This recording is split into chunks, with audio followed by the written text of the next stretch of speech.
누구만 배웠냐면은 역사학을 제왕학이라고 해요.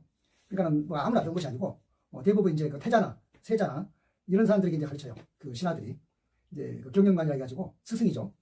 그 태자의 스승이 이제 제왕학이니까 앞으로 태자가 즉위를 하게 되면 어떻게 정치를 했는가를 옛날 정치에 비추어서 이렇게 가르치는 거죠. 역사를 그래서 제왕학이라고 해요.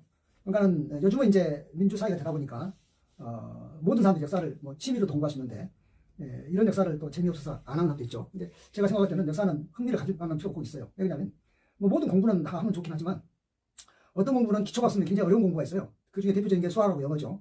수학 기초 없으면 안 되잖아요. 갑자기 무슨 뭐 고등학교 수학을 할 수도 없고 더구나 뭐 대학교 수학을 할 수는 없잖아요. 심지어는 중학교 수학도 어려울 수 있어요. 그러다 어떻게 되죠? 다시 초등학교 1학년부터 이렇게 다시 밟아와야 돼요. 영어도 마찬가지예요. 어휘 실력이었는데 갑자기 무슨 그 어려운 영문법을 해본들 되겠으면 안 되겠죠. 그러니까 다시 더 저학년부터 올라와야 돼요. 근데 역사는 그렇게 하는 게 아니에요. 역사 공부는 마치 뭐가 같으냐면 신문 기사를 읽는 것도 같아요.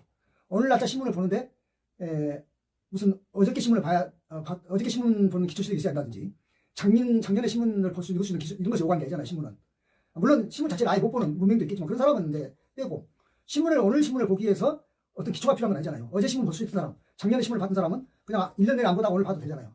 역사는 바로 그런 것과 똑같아요. 아까 말했지만 영어나 수학은 그렇게 공부할 수가 없어요. 역사는 전에 1년 전에 10년 전에 또는 수십 년 전에 손에서 책을 뗀 지가 수십 년이 지났다 하더라도 다시 보면 되는 거예요. 그게 이제 좋죠. 그리고 사실 역사는 그 자체가 이야기예요. 정치, 경제, 사회가 다 들어간 이야기예요. 지난 과거를 쭉 이렇게 써놨고 현재에 비춰보고 그 다음에 미래를 어떻게 설계하는 거죠. 요즘 이제 트럼프의 관세 전쟁 때문에 이 관세와 무역과 또 전쟁이라는 것에 대해서 우리 이제 일반 인식들이 많이 있을 거예요. 제가 시간이 없으니까 다른 몇 가지는 다 빼버리고 전쟁과 무역이라는 것하고 그 다음에 한중 관계에 대해서만 말하고 그치겠습니다. 그러니까 지금 이 관세 전쟁이라고 이름을 붙인 이유가 있어요. 그러니까 우리가 옛날에 전쟁을 무슨 그 봉건사회 때 전쟁, 전통사회 때 전쟁 하려면 맨날 땅 뺏기 싸움을 생각하는 거예요. 물론 땅 뺏기 싸움도 있긴 있죠. 근데 땅 뺏기 싸움이 아닌 것 다 전쟁이 많거든요, 차라리.